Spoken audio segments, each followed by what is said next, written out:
the sun's gonna be all over this video, but this is what I'm recording. So if the sun blinds you a little bit, I'm sorry. All right, I apologize.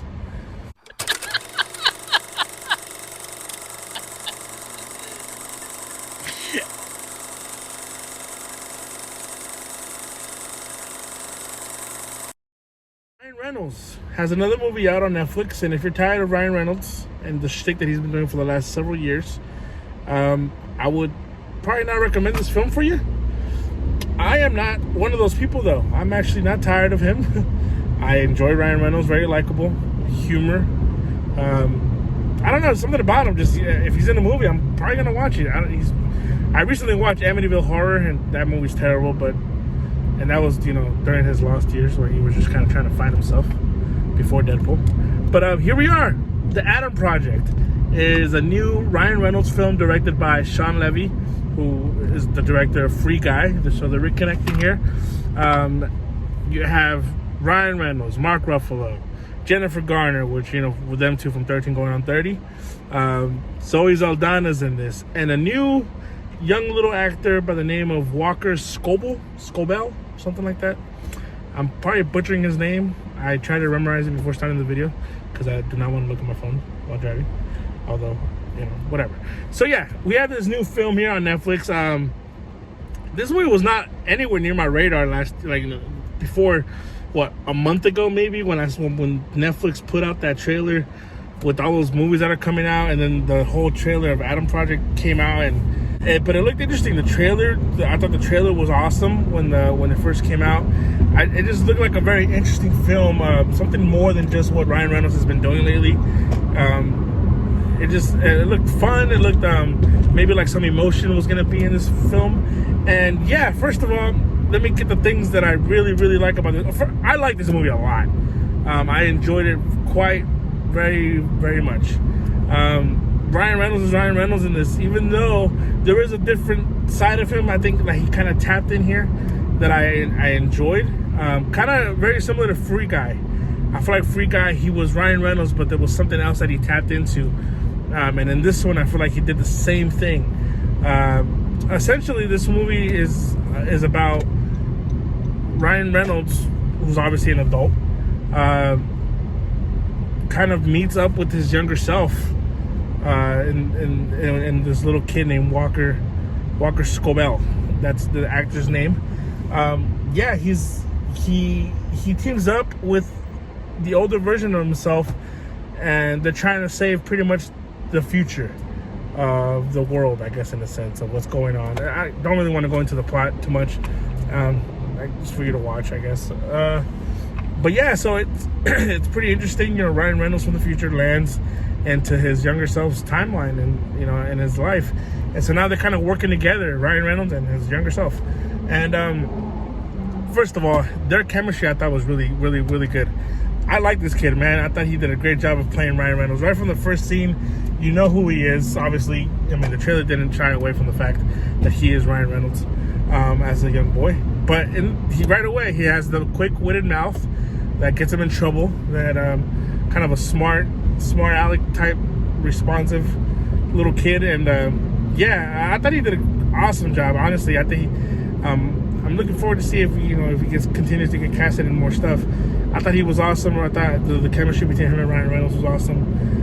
This movie is for the entertainment aspect of it. It's very entertaining. Kind of more than what I kind of thought. For some reason, I don't know why. I'm not a big timeline or time. What do you call it? Time travel. That's the word. Time travel fan. It's done in movies that I love, but it's not always my favorite.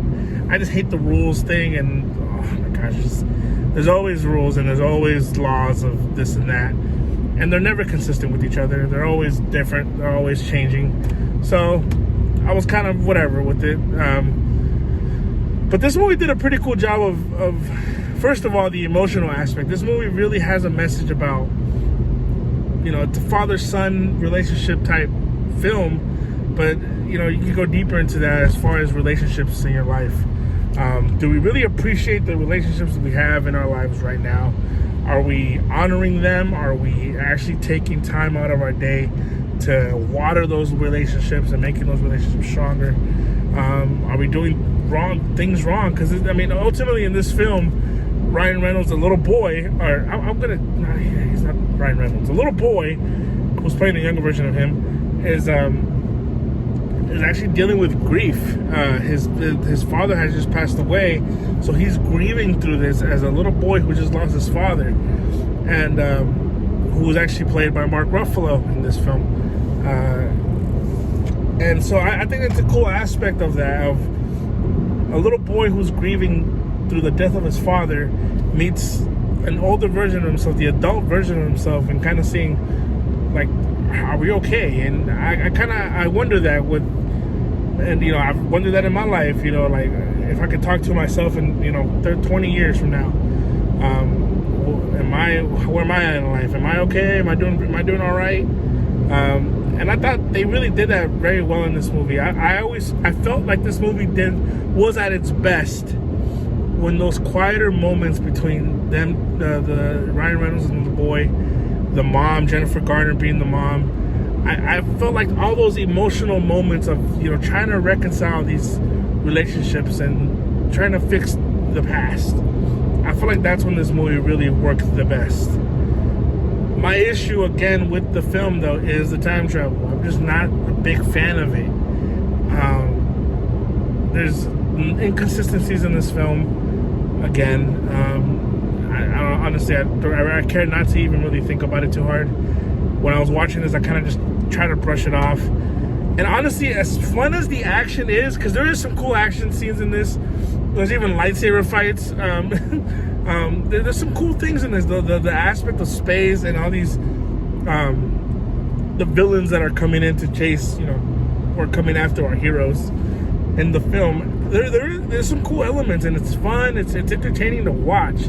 But I felt like when those scenes started popping up more, especially towards the end, it kind of lost the emotional impact that I felt like the movie had. I just didn't care so much, and I get it. These type of message stories, they need to have some kind of action to fill in the gaps and this and that. It's fine. It's just, ultimately it felt very underwhelming to me, and that's just me. But overall, no, this movie's cool, man. It's really good. It's really, really good. It's a good film. It's lighthearted. It's only an hour and 45 minutes, which is, God, it's just refreshing to watch a movie in under 2 hours and be entertained by it. I thought it was cool. Again, I thought the performances were good. I'll finish with this. I think this is I read after the movie that was over, I looked up the film and I read that this script had actually been, the idea of it had actually been written about 10 years ago. And then the script kind of ended up in development hell, which is, it was just kind of being passed around and, rewritten and written and written and rewritten. And that made a whole lot of sense to me, of the movie that I had just watched. There's some storylines in this film that I feel like felt undone. Or I felt like maybe they were going somewhere with a certain relationship, or they were going somewhere with a certain storyline, with a certain character, and then they kind of just cut it. I don't know. And I was thinking, I'm like, man, there's a lot of like quick, I don't know, some things felt unsatisfied in the film, unfinished. And when I heard, when I read about the script and the development that it had over the 10 years and the script changes and all this and that, it made a whole lot more sense of, that's what happens when you got a bunch of writers trying to finish certain stories, and an idea maybe that the movie had 10 years ago didn't ultimately wasn't seen through later on, and the changes had to be made and all this and that. So that made sense to me. Yeah, I mean, and then you bring Ryan Reynolds in, and obviously, the movie's good. It's not the best movie. I'm not gonna rave about it. But I think it's for sure a movie that you guys should watch. Check it out. It's on Netflix. It's a fun movie. Ryan Reynolds is great in it, as always.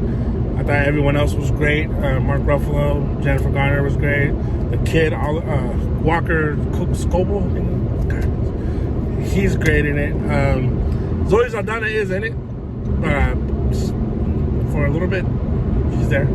But yeah, overall, no, this movie's great. I'll give it a. I'm looking at a 7.9. I can't push it to 8. Can't push it to that quite yet. Just I don't know. Time travel, man. Just, you know, something about it. But hey, what do you guys think? I mean, you guys seen it yet? Are you gonna check it out? Check it out, man. If you haven't, go ahead. Does my opinion suck? Let me know. Comment, please. Like, subscribe, do all those things. That'd be awesome. I appreciate the support. Peace.